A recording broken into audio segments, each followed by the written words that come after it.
नगर जिल्ह्यामधल्या भांबोरा विनयभंग प्रकरणी निलंबित केलेल्या पोलिसांनी मद्यपान केलेलं नव्हतं असा वैद्यकीय अहवाल आलाय। भांबोरा गावामध्ये अल्पवयीन मुलीच्या छेडछाड प्रकरणी गावात आलेले 3 पोलीस दारूच्या नशेत असल्याचा आरोप ग्रामस्थांनी केला होता।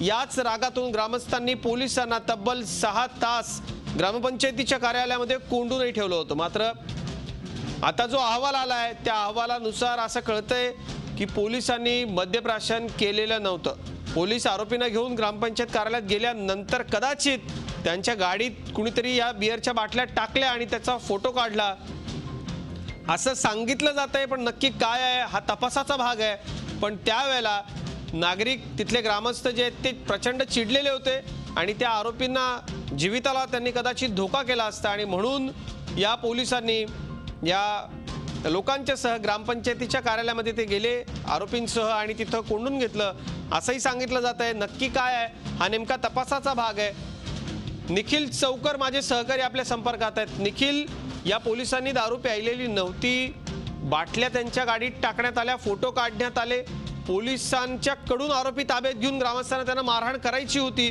आणि त्या रागातून असं सगळं घडलं अशी चर्चा आहे। नक्की काय आहे?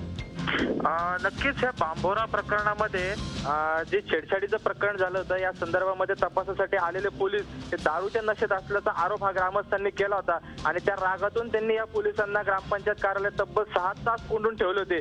आणि पोलीस अधीक्षक आल्यानंतर ज्यावेळेस अधीक्षकांनी या तिघांनाही निलंबित केलं त्यानंतरच त्यांना पोलिसांच्या स्वाधीन केलं होतं। मात्र या संदर्भामध्ये त्यांचं मेडिकल करण्यात आले आणि त्यामध्ये त्यांचं सर्टिफिकेट देखील मद्यपान न केल्या संदर्भात आलेलं आहे। म्हणजे या पोलिसांनी दारू न पिल्याचं सिद्ध झालेलं आहे। त्यामुळे यांच्या गाडीमध्ये ज्या निखिल जे निलंबित कर्मचारी आहेत त्यांच्यापैकी एक निकम आपल्या बरोबर आहेत। निकमजी नमस्कार। माध्यम म्हणून आम्ही सगळ्यांचीच बाजू मांडतो, पोलिसांच्या पाठीशी उभं राहणं आमचं काम आहे। जर आपण या ठिकाणी मद्यपान केलेलं असलं तर आपल्यावरती निलंबनाची कारवाई योग्य ठरली असती। मात्र आता सर्टिफिकेट जे आलंय मेडिकल सर्टिफिकेट ते नील आलेलं आहे। नेमकं काय घडलं होतं, काय बाजू मांडाल आपली? दुधोडी येथील एक शाळेत 10वी शिकणारी मुलगी आहे।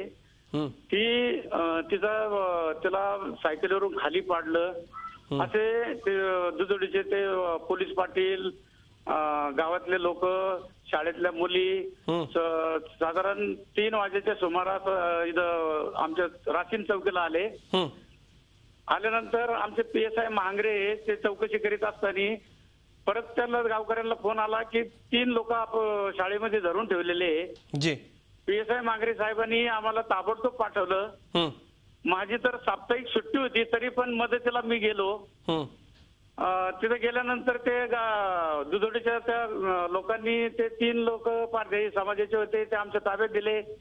आम्ही त्यांना घेऊन राशीनला येत असताना दुधोडीचे 4-5 किलोमीटर अंतर भांबोरा म्हणून गाव आहे जी, तिथं त्या लोकांनी गाडी आडवी लावली, आमची गाडी अडवली आणि ते जे लोक आहे पारधीचे ते आमच्या ताब्यात द्या असे म्हणू लागले। तर असं म्हणलं नाही, तसं करता येणार नाही। तर त्यांनी ते गाडीच्या काचा फोडून दरवाजे उघडून त्यांना पायाला धरून खाली ओढले आणि दांडीने मारहाण करायला सुरुवात केली। नाही, मुद्दा असा आहे निकम साहेब, या सगळ्यामध्ये तुमच्या गाडीत दारूच्या बिअरच्या बाटल्या आढळून आल्या, तसे फोटो व्हायरल झाले होते, असं ते नेमकं काय आहे? नाही, ते आम्हाला शाळेत पडल्यानंतर कोणीतरी लोकांनी त्या बाटल्या तिथं टाकल्या आणि टीव्हीला मीडियाला दाखवलं। म्हणजे तुम्ही दारूच्या नशेमध्ये नव्हतात, सर्टिफिकेट आता तसं आलेलं आहे। आम्हाला तिथं डांबलेलं असताना आमची मेडिकल केली जी, सरकारी डॉक्टर आले, आमची मेडिकल केली, त्या मेडिकल मध्ये नील भेटलंय। आता तुम्हाला निलंबित केलंय पोलीस अधीक्षकांनी, त्या बाबतीत निलंबित केलंय। आम्हाला रात्री समजलं निलंबितचा आदेश आलेला आहे, अजून आम्ही आदेश घेतलेला नाही, पण आम्हाला समजलेलं आहे आम्हाला निलंबित केलेलं आहे। पण आता तुमच्या सर्व पोलीस कर्मचाऱ्यांची काय तुम्ही बाजू मांडाल आणि काय सांगाल मीडियाच्या माध्यमातून? हे आमची काही चूक नाही जी, त्याच्यामुळे दुसरे जे पोलीस आहे त्यांचे मनस्थिती खचलेली आहे। बर, असा जर प्रकार झाला, कुठं काही दरोडा पडला किंवा कुठं असे काही चोर धरले तर खरं निकमजी, हे प्रकरण संवेदनशील असल्यामुळे कदाचित पोलीस अधीक्षकांना तातडीने असा निर्णय घ्यावा लागला असेल, पण शिस्तीचा भाग आहे. बऱ्याच गोष्टी तुम्ही बोलू शकणार नाही, पण माध्यम म्हणून आम्ही तुमच्याकरता नक्की बोलू. पोलीस अधीक्षक सौरभ त्रिपाठी यांना आम्ही संपर्क करण्याचा प्रयत्न करतोय, पण ते फोन उचलत नाहीयेत. कदाचित लोकभावना क्षुब्ध असल्यानं पोलीस अधीक्षकांना असा निर्णय घ्यावा लागला असेल, पण आता सर्टिफिकेट आलेलं आहे, यापैकी कुठलाही पोलीस दारू प्यायलेला नव्हता. त्यामुळे पोलिसांना देखील समजून घेतलं पाहिजे, अधीक्षकांनी त्यांचे निलंबनाचे आदेश मागे घ्यावे अशी आता मागणी होती. धन्यवाद अशोक निकम, पोलीस कर्मचारी, आपण आमच्याशी बोललात त्याबद्दल. झी 24 तास रहा एक पाऊल पुढे.